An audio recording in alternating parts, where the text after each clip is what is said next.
Hey everybody, how you doing? This is about to be a really fun video. Out at the range today with heavy metal, and I've got my 350 Legend, which is a Ruger American. Absolutely love this rifle. It shoots same hole groups with tons of different ammo loadings. If you haven't seen those videos where we sight this in and test a bunch of ammo, go back and check them out if you're a 350 Legend fan. But this video is not about this rifle. It is all about this optic. So today I am doing a quick video on this blackhound 1 to 8 power zoom scope, and let me give you the spiel on this one. So I'm not going to pretend to be an expert on this, but one of my buddies said, hey, I've never seen you do anything with blackhound scopes or optics. Have you ever heard of them? I said, nope, never heard of blackhound in my life. He said, here, take this one, see what you think about it, do a video on it if you want to. So I said, sure. I've got rifles that don't have scopes. I'd love to test it out. So the thing that kind of piqued my interest on this thing is it's an American company. You guys know that I do videos on a whole lot of cheap stuff, and if it's cheap, you know, it's probably not an American company. And the other thing that intrigued me, other than it being an American company, is that these come with everything that you see. So it comes with this mount and the rings. I think you call this, an expert would call it a cantilever mount maybe. A lot of times when I'm putting scopes on a rifle, I run into troubles when I'm looking for rings. So what I did a while back was I went to Walmart and bought like 20 rings off the shelf. So a lot of times you guys comment, your scope's too high. Well, that's because I didn't feel like fooling with trying to buy a perfect one, and I already bought the whole shelf at Walmart. And that's just what I had to use. But the coolest thing I think probably is that you buy one of these blackhound scopes. It comes with the rings that you need to mount it.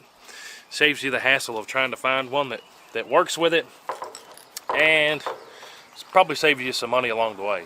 We're gonna get this sighted in on my 350 Legend, see what we think about it. Just looking through it so far, yeah. Super good eye relief. I'm gonna get it to about the perfect eye relief so you guys can kind of see. Am I on the frame there? That's black. That's about perfect right there. So how far is that? I don't know. Looking at the camera, maybe 3 inches or so. So good eye relief. Really big tube. These are 34mm tubes I found on the Googles. Let me give you. I'm probably gonna put in a couple little screen grabs right here, but I'm not gonna pretend to be an expert on this scope. I'm gonna read it to you right off my phone. Probably put some screen grabs up here because I know you guys are going to ask me the questions. But this particular one, this is right off their website, the Blackhound Genesis 1 to 8 by 28 first focal plane MOA scope. So 1 to 8 zoomies, 28mm objective lens. Here's the eye relief right here. It says 3.14 inches, so that's pretty good. The tube is a 34mm tube. Yeah, there's a bunch more information up here off the website if you guys want to check it out. Look it up. But like I said, oh, you guys are going to ask me how much it costs. I didn't read the MSRP off of here. Let me hold this so I don't want to drop this. The MSRP on this one we're shooting here today is, what is it? $450, and that's with the rings and everything there. But yeah, let's go fling some bullets. That's what we're here to do. But yeah, just picking it up. Clear glass, over 3 inch of eye relief. I dig it so far. I'm assuming it's going to hold zero. Let's go see what happens with the 350 Legend. Alright, so just looking through the bore, I took the bolt out. It looks like at 10 yards where I'm at, you guys that watch the video know how I normally sight in rifles. It looks like we're pretty close here to where we should be. I'm gonna go ahead and load up some ammo. I got some of this Federal 350 Legend out here. This rifle seems to like this stuff. I'm gonna go ahead and take a shot at 10 yards. It ought to be low at 10 yards. Man, it's been so long I forgot how to drop the mag out of this. But if it's pretty decent left to right and a little bit low, I'm good with us taking it back to 100 yards and just seeing what we can do with it. And just have a little fun with this scope. But let's just take this shot here at 10 yards and see what happens with it. See where we're at. We don't need all the zooms for just 10 yards.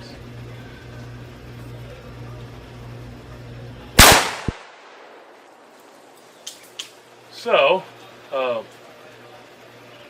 that's a shade left and about where I think it should be low at 10 yards. So, let me go ahead and move it to the right some. While I'm doing this, let me show you the turrets. A lot of people always want to know about the turrets. If my thing will focus here. Focus, baby. Focus on the turret. So, here you can see there the clickies we got to do. Boom, boom, boom. Which way's right? Right is that way.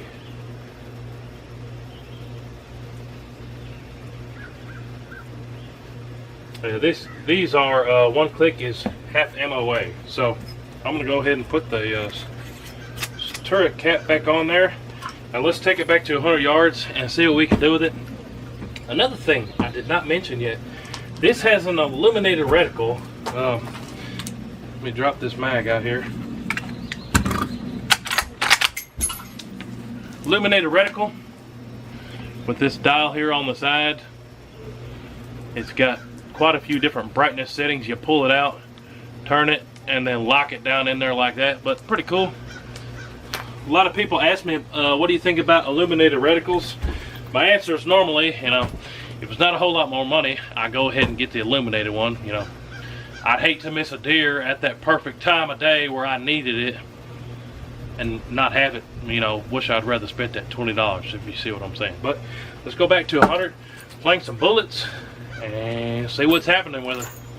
And another thing I just remembered before I forget to tell you, these blackhound scopes, they sell them through dealers. So I'll ask my buddy where he got his, and I'll put the link down below.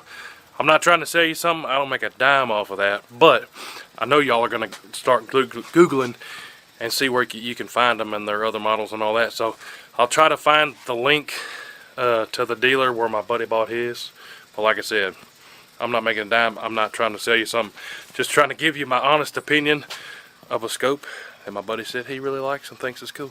So let's go shoot it at 100 yards. Just want to tell you that before I forgot. For this video, I brought out 3 different flavors.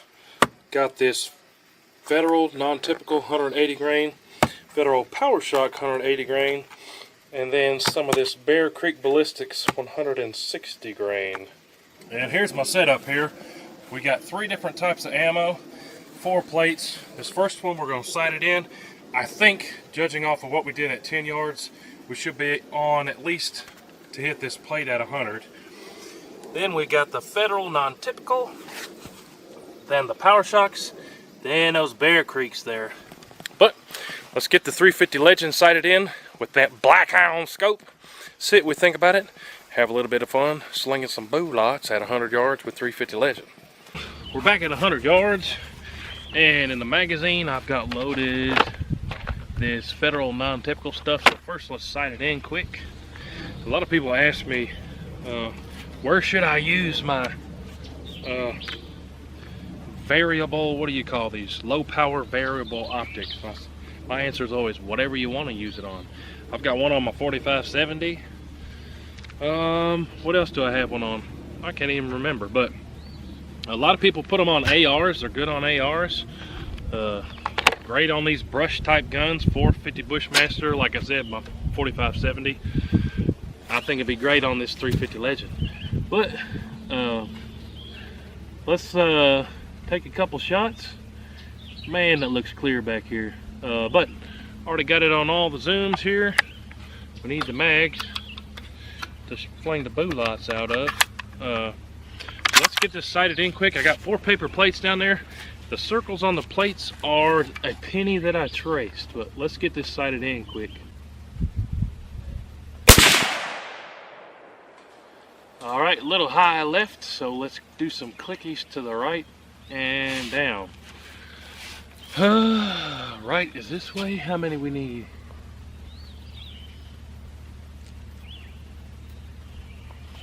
And let's do some clicks down.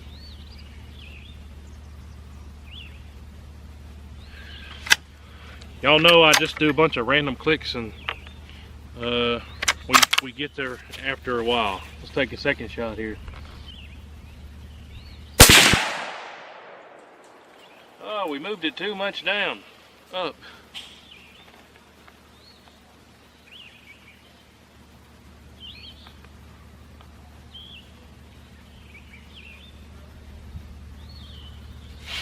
There's some more to the right. How much more? We'll see where this hits. It ought to get us closer to the center there. Just for the sake of you knowing, the center dot on this is covering up that circle down there, the penny. Shot number 3. I think we ought to be pretty close to the center here.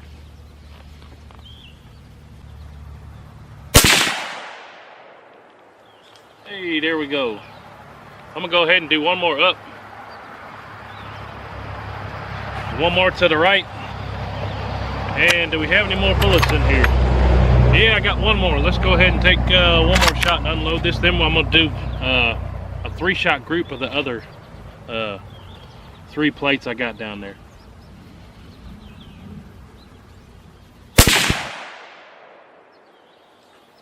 Look it to the right, one more.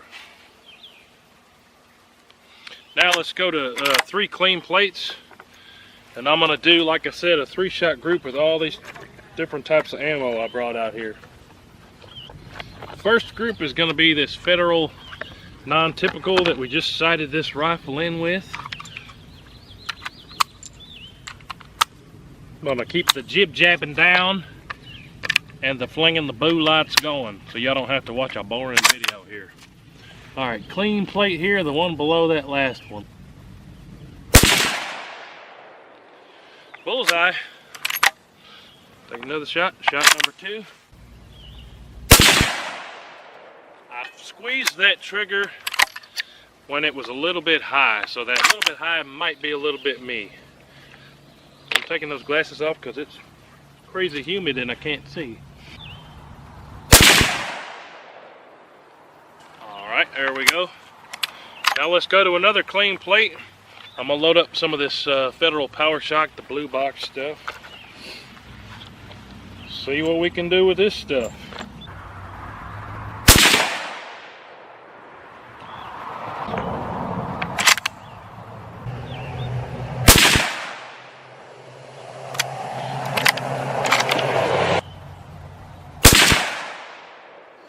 Alright, so today, this rifle is really liking that Power Shock stuff. Alright, so the last group is going to be this Bear Creek Ballistics I showed you guys a minute ago. See what we can squeeze out of this baby. See how it likes the 160 grainers.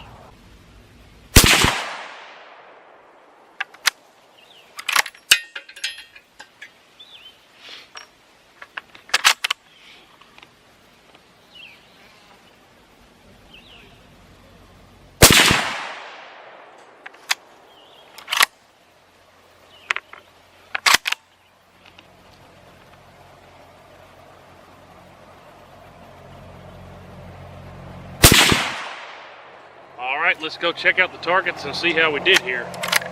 Alright, so check out how we did here. There's where we sighted it in.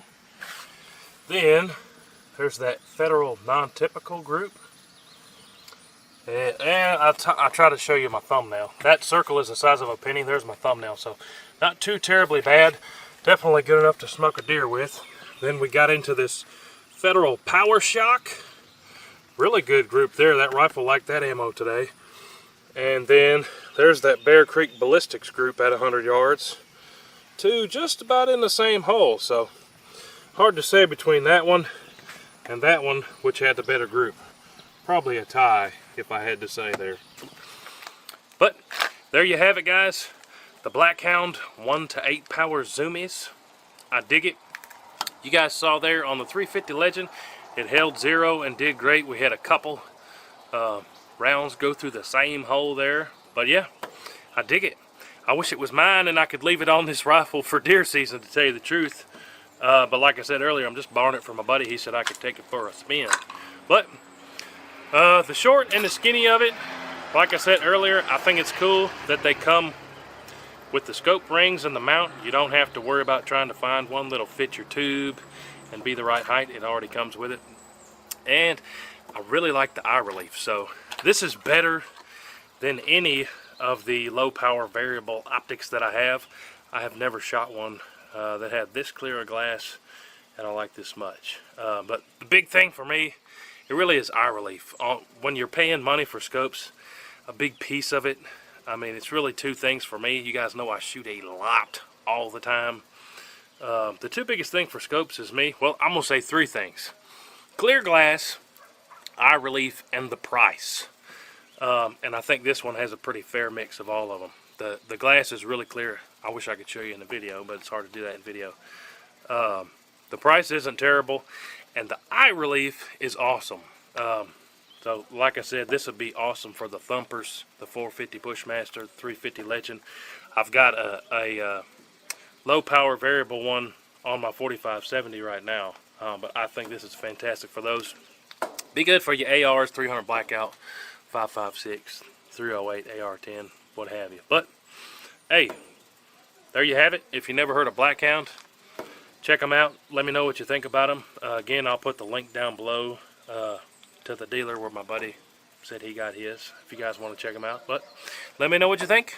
I dig it. Like I said, I wish it was staying on this rifle.